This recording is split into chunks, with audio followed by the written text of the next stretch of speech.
Hello tout le monde, je vous retrouve aujourd'hui dans une nouvelle vidéo qui sera un nouveau point lecture. Il s'agira aujourd'hui d'un point lecture thématique vu que je vais vous présenter les livres pour lesquels j'ai voté pour le PLIB 2018. Avant de commencer le PLIB 2018, à nouveau, qu'est-ce que c'est? Il s'agit d'un prix littéraire organisé par une bande de jeunes passionnés de littérature et ils ont décidé de mettre à l'évidence des livres plutôt de l'imaginaire, des livres qui seraient sortis en 2017, en tout cas dont le premier tome serait sorti en 2017, ou des one-shots. Le but est de faire participer un maximum de personnes au jury. Je pense qu'on est 75 à participer au jury. Nous sommes des booktubers, des blogueurs. Donc lors de ce prix, il y a eu plusieurs étapes. La première étape était de donner 3 titres qu'on a préférés, qui conviennent bien sûr aux critères. Et là, pour l'étape qui vient de se terminer, on devait voter les 7 meilleurs livres parmi une sélection de plus de 80 titres. De ces titres, moi je n'en avais lu que 4. Du coup, j'avais encore du boulot pour pouvoir en voter 7 parce que pour en voter 7, il fallait que j'en ai lu minimum 7 pour pas voter des livres que je n'aime pas. Du coup, ces dernières semaines, j'ai lu pas mal de livres du prix de l'imaginaire et au final, j'en ai lu 14. Du coup, c'est plus facile pour moi de choisir 7 titres puisque je peux plus facilement choisir ce qui m'a plu et ce qui ne m'a pas plu. Je sais qu'il y en a certains qui ont choisi de voter pour des livres qu'ils avaient très envie de lire ou dont les résumés leur plaisaient vraiment bien. C'est une autre manière de faire et j'ai failli faire ça pour 1 ou 2 titres, mais pour finir en fait ça a été assez facile de faire une sélection parmi tout ce que j'ai lu. Alors vous voyez cette vidéo, je pense que les 7 titres n'auront pas encore été dévoilés ou alors ils auront été dévoilés il y a très peu de temps et bien j'ai hâte que ça arrive ce moment et je croise un petit peu les doigts pour que ce soit vraiment des livres susceptibles de me plaire et pas forcément des livres qui sont des grandes ventes et pas forcément les meilleurs livres du monde. Du coup je vais vous dire d'abord les livres que j'ai lus mais qui ne sont pas forcément mes préférés, mais je vous dis brièvement ce que j'en ai pensé, je vous en parlerai dans des futurs points lecture et ensuite je viendrai aux 7 livres que j'ai mis dans ce fameux vote. Pour le PLIB 2018, j'avais lu La Maison des Reflets de Camille Brissot. Il y a un moment, c'était chez Syros. Ça avait été une bonne lecture, je vous renvoie à un point lecture que j'ai déjà fait à ce sujet. Ça avait été une bonne lecture, pas un coup de cœur, mais vraiment quelque chose d'agréable pour les plus jeunes. Un autre livre que j'ai lu et que je n'ai pas choisi, c'est Lebenstunnel de Oksana Hope, qui est un livre plutôt dystopique. Mon avis était assez en demi-teinte, je n'ai pas encore fait le point lecture à ce sujet, je vous en parlerai prochainement. On imaginait que Hitler avait gagné en fait la Seconde Guerre mondiale et dans Berlin, eh bien toutes les personnes avaient des cheveux blonds, des yeux bleus et dès que tu naissais avec des cheveux noirs ou des yeux verts ou que sais-je, tu étais tué. Lebenstunnel partait d'une très bonne idée, je vous en reparlerai de toute façon prochainement, mais moi j'étais un petit peu mitigée parce que j'avais trouvé que l'idée en question était un petit peu un prétexte à une romance que j'ai pas forcément appréciée, que j'ai un petit peu déjà vu à gauche à droite dans pas mal de dystopies. Comme j'ai lu énormément de dystopies, j'ai eu l'impression que les Lebenstunnel reprenaient des codes, des thèmes d'un peu partout. Du coup j'étais un petit peu déçue, mais l'idée principale, qu'Hitler aurait gagné la guerre, était vraiment pas mal. Pour le livre bien sûr. Toujours pour le PLIB, j'ai lu aussi Les âmes rouges de A.E.S. Croze, qui nous parlait d'être une sorte de zombie, en tout cas des êtres qui doivent boire du sang pour survivre, et je trouvais que il y avait des très bonnes idées. Je vous en ai parlé dans un vlog de lecture, je vous en parlerai également dans un point lecture prochainement. Ça avait été une bonne lecture, même si je suis ressortie avec un sentiment un peu de flou. J'ai un peu hésité avant de le mettre dans les 7 meilleurs, mais non, c'était trop flou et trop fouillis dans ma tête en sortant du livre que pour le mettre dans une sélection. J'ai lu aussi La Maison Bleue Horizon de Jean-Marc Desnos, qui avait été une lecture assez mitigée. Autant j'avais ressenti pas mal de frissons, de frayeur à être dans cette maison hantée, qui semblait être hantée, autant j'étais un petit peu pas forcément emballée par les thèmes abordés qui sont pas mes thèmes favoris, donc ça c'est vraiment à titre personnel. Je vous en ai également parlé dans un vlog de lecture, tous les liens sont en barre d'infos. Je passe toujours un long moment à faire les barres d'informations pour que ce soit complet, pour que vous puissiez trouver toutes les informations. J'ai lu également Le Pacte d'Emma de Neil Gaiman. Je vais vous en parler dans un point lecture, mais ça a été vraiment douloureux pour moi de lire ce livre. Voilà, c'était vraiment pas pour moi. En fait, avant de le commencer, je savais que j'allais pas l'aimer et c'est vraiment, j'ai pas du tout aimé ce livre pour beaucoup de raisons. Je vous en reparlerai dans un point lecture.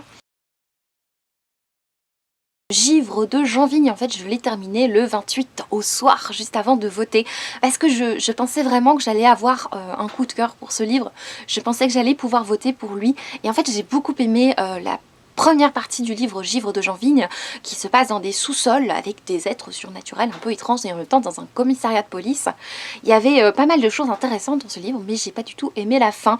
Et les 30 dernières pages m'ont vraiment déçue, et comme c'est un livre qui fait, je pense, 200 pages, qui est pas très long, et bien en 30 pages c'est beaucoup, et j'ai vraiment été déçue par le tour que prenaient les événements qui m'ont pas trop plu, que j'avais déjà vu un peu partout. Pourtant il y avait de très bonnes idées, c'était très bien parti, mais non, j'ai pas voté pour celui-là. Le dernier que je n'ai pas mis dans la sélection, il s'agit de Duckers de Marie Rutkowski. Alors j'ai beaucoup hésité avec un autre titre, parce que c'était très bonne lecture. J'ai fait une vidéo à ce sujet, je vous la mets également en barre d'informations. Duckers de Marie Rutkowski, c'est de la fantasy avec des personnages intéressants. J'ai beaucoup aimé ce livre. Je n'ai pas mis dans la sélection parce que il reprenait un petit peu le schéma habituel de la fantasy, des livres fantasy du même genre en fait. J'ai pas eu beaucoup de surprises dans ce livre. Voilà, j'ai pas voté pour ce livre parce que j'ai décidé de mettre en évidence 7 livres qui ont quelque chose de spécial au niveau de l'intrigue. 7 livres qui ont ce petit quelque chose en plus d'original. J'ai choisi aussi des livres qui ont quelque chose dans le style d'écriture qui m'a vraiment plu. Donc des styles affirmés ou des styles originaux ou des styles qui me plaisent, tout simplement, qui me touchent, qui me plaisent, qui me bouleversent. Voilà, donc je vais tout de suite passer aux 7 livres pour lesquels j'ai voté pour le PLIB. Je vais arrêter de me répéter, n'est-ce pas? Le premier livre dont je voulais vous parler, donc dans ce point lecture, c'est Les Sœurs Carmine de Ariel Holz, Le complot des corbeaux, publié chez Naos. C'est un livre que j'ai eu du mal à trouver parce qu'il est un peu out of stock. Alors est-ce que parce que c'est Lemon qui en a parlé et du coup tout le monde a été l'acheter, je ne sais pas, mais en tout cas il était hors de stock. Pour finir, je l'ai emprunté à la bibliothèque et j'en suis bien contente, même que ça fait 3 semaines que j'étais censée l'avoir rendu et que je ne l'ai toujours pas fait parce que je voulais vous faire ce point lecture. Alors, Les Sœurs Carmine nous met dans un monde un peu similaire au nôtre, dans un petit village qui s'appelle Grisaille. Déjà rien que le nom, ça donne envie. Je pense qu'il y a beaucoup de brume dans ce village. Je pense que c'est un des villages au monde où il y a le plus de brume. Je dirais que c'est un mélange entre du steampunk, de la fantasy, plutôt du steampunk que de la fantasy, un petit côté fantastique. Voilà, un petit peu difficile à définir quel genre de livre c'est. On rencontre 3 sœurs dans ce monde assez difficile à vivre, hein, parce qu'il y a des êtres un peu étranges qui vivent dans ce monde. Et ces 3 sœurs, en fait, elles ont plus beaucoup d'argent et elles ont besoin justement de voler pour survivre. Du coup c'est Mary qui s'y colle, c'est elle qui va voler pour nourrir sa petite famille. La grande sœur, je pense que c'est la grande sœur, Tristabel, c'est une espèce de diva un peu bitch sur les bords, qui n'arrête pas de critiquer sa sœur qui est un petit peu insupportable. Et en même temps on a le personnage de Dolorine qui est une jeune fille très originale, je trouve. C'est une jeune fille qui écrit son journal intime. Elle doit avoir 9-10 ans. Elle écrit son journal intime. C'est très sympa son journal intime. Et on se rend compte en fait, la petite Dolorine, elle est beaucoup moins innocente qu'elle n'y paraît. Et elle avance beaucoup plus vite dans l'enquête, dans ce qui se passe dans le livre que ses sœurs. Donc bien sûr, il va se passer quelque chose lors d'une séance de vol de Mary. Donc Mary, c'est notre héroïne. Mary, au début du livre, va essayer de voler quelque chose et il va se passer toutes sortes de choses. On va rencontrer des êtres surnaturels assez sympathiques. Alors, c'est un livre pour lequel j'ai voté parce que déjà, la plume est incroyable. J'ai adoré l'originalité de la plume de Ariel Holz. C'est précis, c'est drôle, c'est pince sans rire, c'est burlesque, c'est fantasque par moments. J'ai adoré sa plume, c'est super agréable. Il y a énormément d'humour dans ce livre. À toutes les pages, on trouve beaucoup d'originalité dans les êtres qu'il a créés, des êtres parfois qui existent déjà, qu'on a déjà vu dans d'autres livres, mais il y a toujours ce petit côté original en plus que j'ai beaucoup aimé. Les personnages ont beaucoup de piquant, ils sont très drôles, très impertinents, particulièrement le personnage de Tristabel qui est une vraie garce qu'on a envie de baffer à chaque phrase qu'elle sort à sa sœur, mais en même temps qu'est-ce qu'elle est drôle, elles sont super drôles. Voilà, j'ai adoré en fait me plonger dans cette lecture. Il y a énormément d'originalité dans le livre. Franchement, c'est un livre que je vous conseille vivement si vous voulez sortir de votre zone de confort. C'est le livre qu'il vous faut. Certaines choses se passent bien sûr comme certains autres livres, des petites choses qu'on a déjà vues à gauche à droite, mais c'est tellement servi avec un univers intéressant, original, avec une impertinence de la part des personnages que moi j'ai pas eu l'impression de lire l'éternel schéma que je lis habituellement. J'ai adoré cette lecture. Maintenant, ça n'aurait pas été un coup de cœur pour moi, j'ai besoin de temps avant de me plonger dans le tome 2 que j'ai acheté d'ailleurs. Le tome 2 d'ailleurs c'est Tristabel qui prend la parole, du coup je m'attends à bien rire.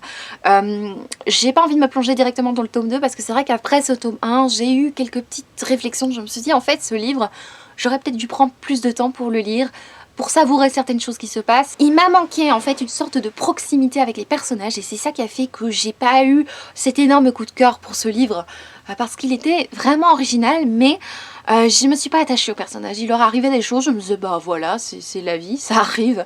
Alors que dans un autre livre peut-être que j'aurais pleuré ma race pour ça parce que c'est vrai que j'étais pas attachée au personnage et que j'attendrai un peu avant de lire le tome 2 parce que j'ai pas absolument envie de savoir ce qui arrive au personnage après avoir fini le livre. Je me dis tiens qu'est-ce qui se passe.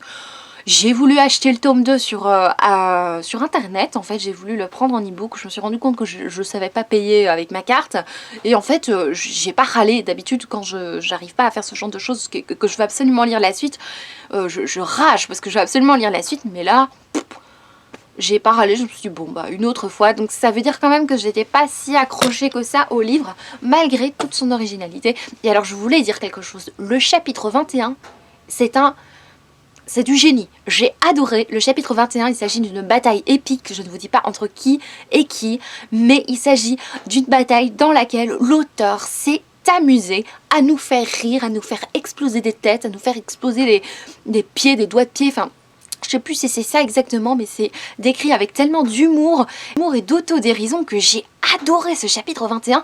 J'ai même dit à mon compagnon, écoute, il faut que tu lises le chapitre 21. T'as pas lu le livre, c'est pas grave, tu lis le chapitre 21 parce qu'il est génial. Franchement, très original ce livre. Je comprends qu'il fasse pas partie de la sélection. Et mon petit doigt me dit qu'il sera dans les 7. Je pense, hein, parce qu'il a été énormément vendu avec des grands booktubers. Du coup, je pense qu'il sera quand même dedans. Le livre suivant, si vous me suivez sur les vlogs, vous ne serez pas surpris, vu qu'il s'agit de Effroyable personnel porcelaine de Vincent Tassi, publié chez les éditions du Chat Noir dans la collection Chaton Hanté, qui est une collection plus petite jeunesse. L'effroyable personnage... Oula! Effroyable porcelaine nous raconte l'histoire d'une jeune fille, Sibylle, qui est une fille qui se complaint dans sa mélancolie. C'est une fille avec des très longs cheveux noirs qui aime beaucoup déprimer, qui aime beaucoup faire des cauchemars. Dans sa chambre, il y a des crânes, des choses un peu glauques et sinistres.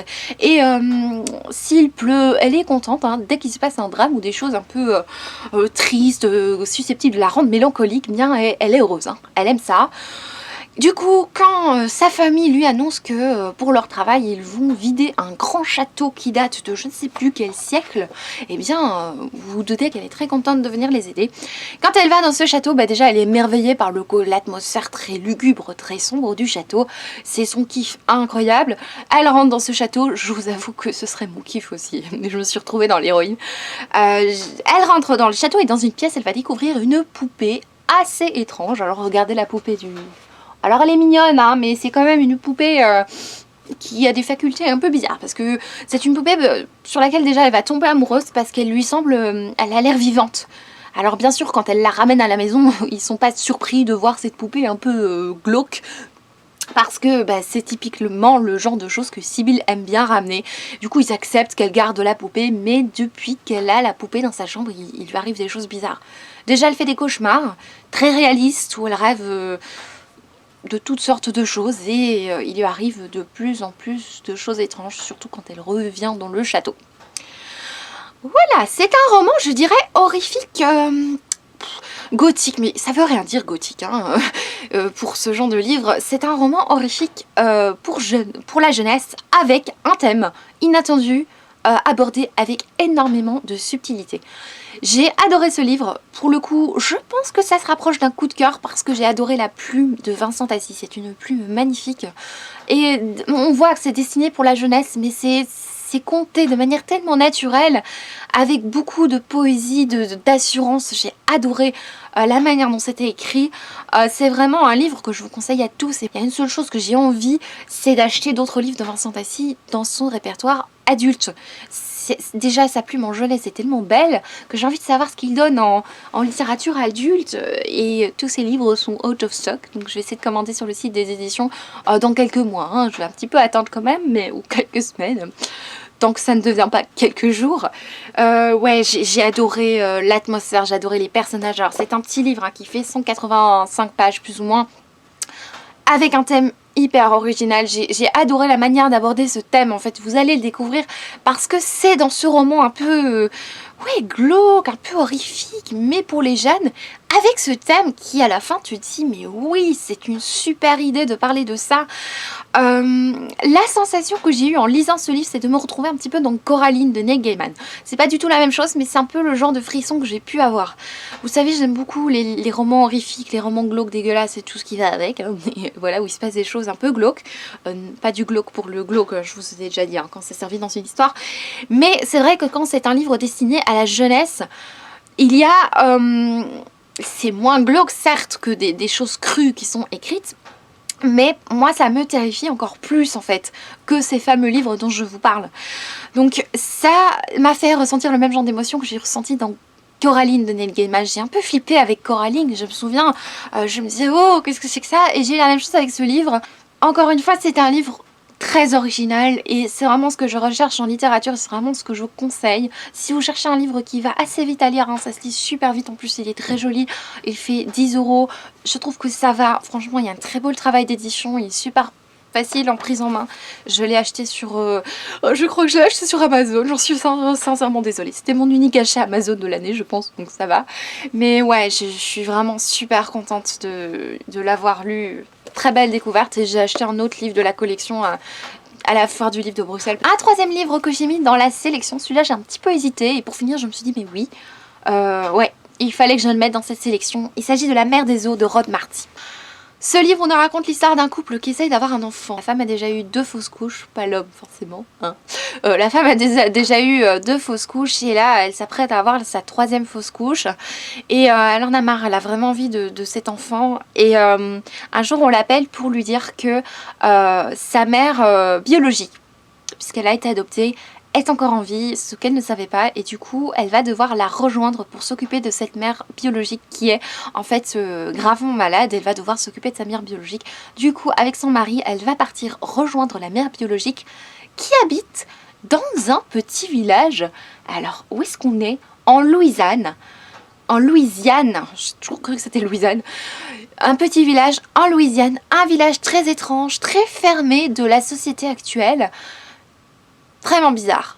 Il rentre là-bas, il découvre un monde vraiment très étrange. Il pas plus, il se passe des choses bien sûr étranges dans ce livre. Alors à nouveau, la plume de l'auteur est très très assurée.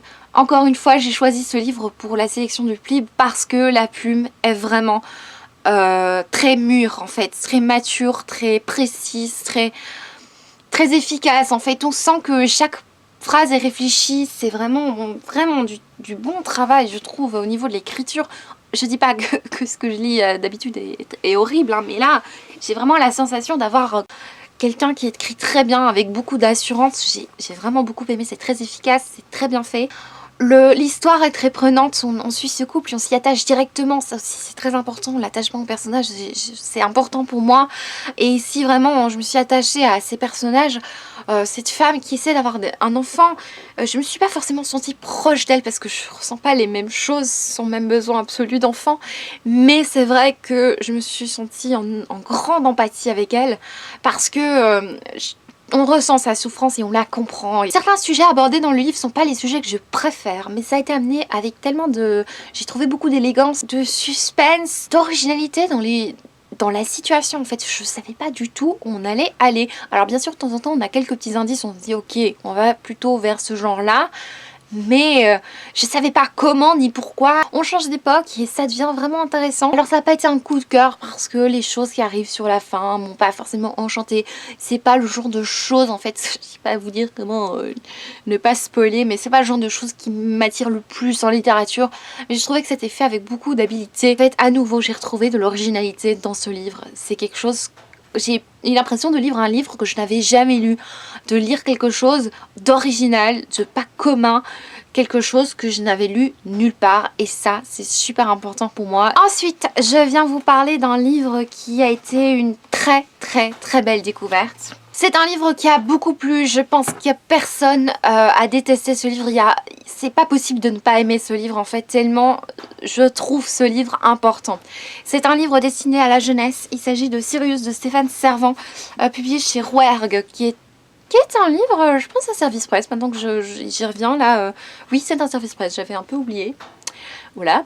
C'est un livre post-apocalyptique qui nous met dans un road trip dans lequel on va suivre un personnage, le personnage d'Avril, une jeune fille qui tente de protéger et sauver son petit frère Kid.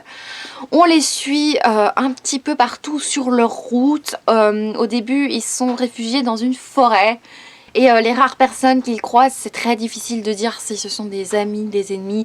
C'est difficile de faire confiance aux gens parce que bien sûr, tout le monde essaie de survivre. C'est un livre qui met les humains en communion totale avec la nature, avec les animaux. C'est un livre qui délivre un message écologique extrêmement important. C'est un livre qui m'a forcément et vraiment fortement touchée puisque ça parle d'écologie, ça parle de cause animale parce que là l'homme se retrouve dans le même milieu que les animaux, il se retrouve dans la même situation, il doit survivre et pas mal de moments notre héroïne se retrouve à se poser des questions éthiques justement, mais est-ce que je dois tuer cet animal? Et j'ai trouvé ça tellement intéressant.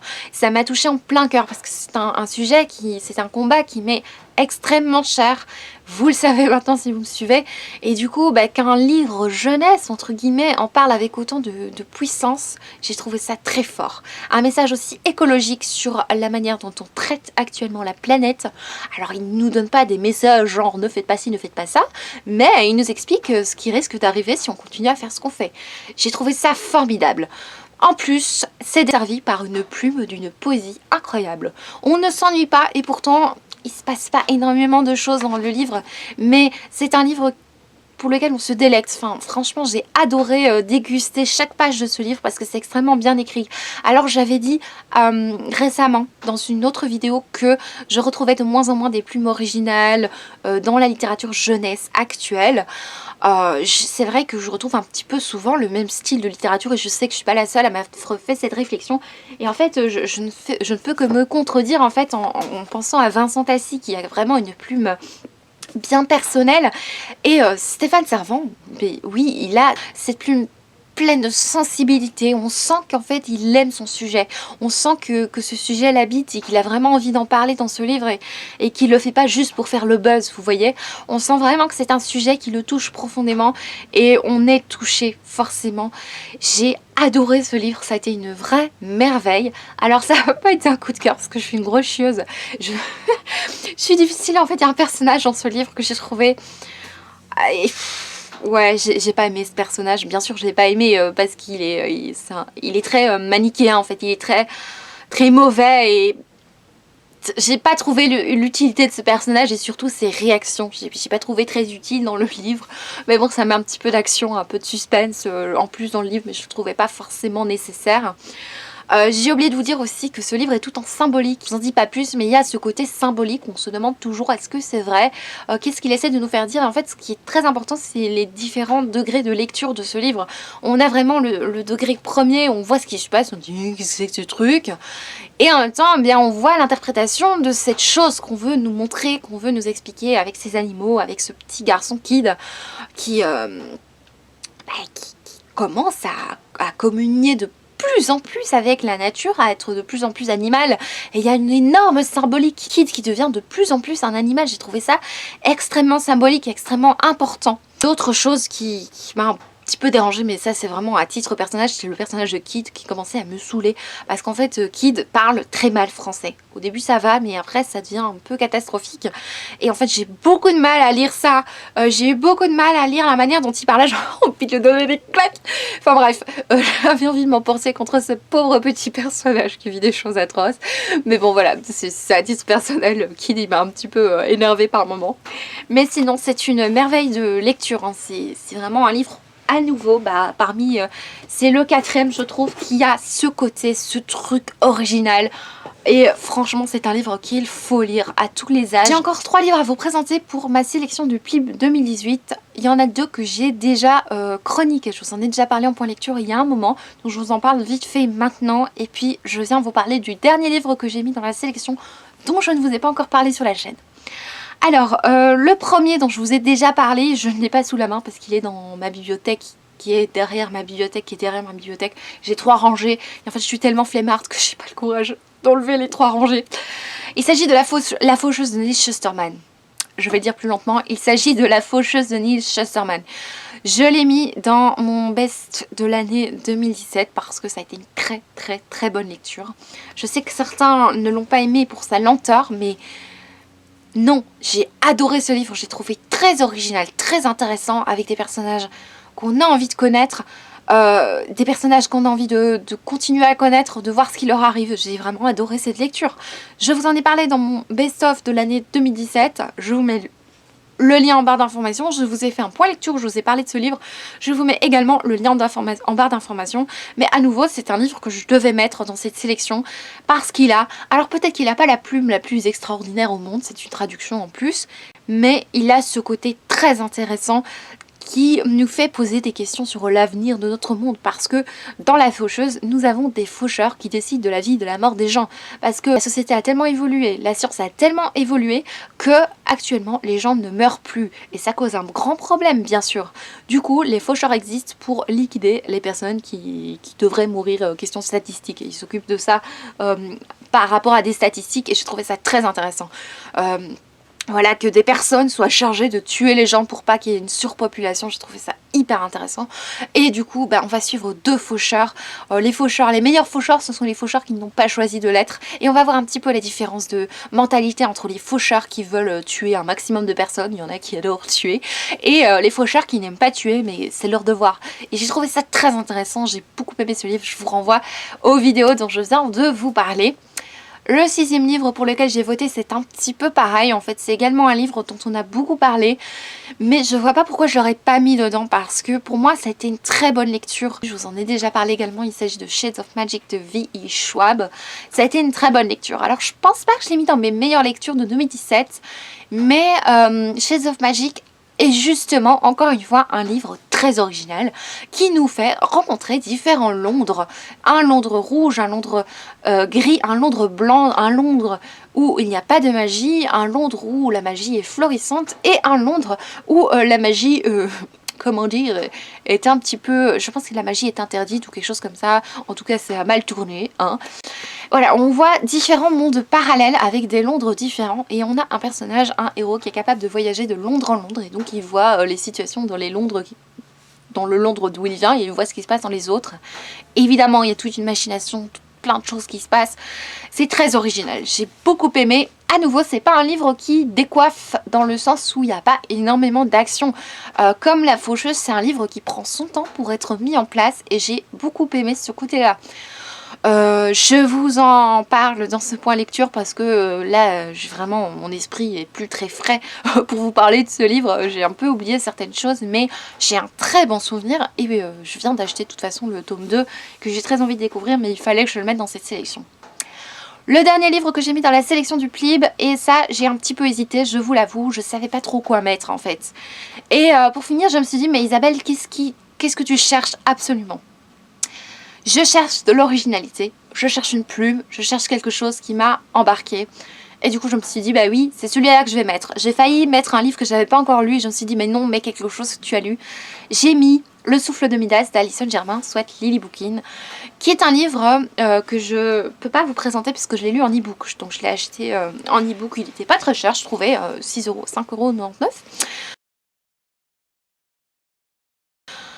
Alors oui, nous rencontrons une jeune fille qui travaille dans une... alors je sais plus comment ça s'appelle, c'est un magasin qui vend des pierres, vous savez, gémothérapie, ce genre de choses, il me semble, et aussi des choses un peu de sorcellerie. Un soir, alors qu'elle rentre chez elle, elle va rencontrer dans un parc, il me semble, une femme mourante qui va lui donner un baiser qui va transformer sa vie. J'ai trouvé extrêmement original ce qui arrive à Louise.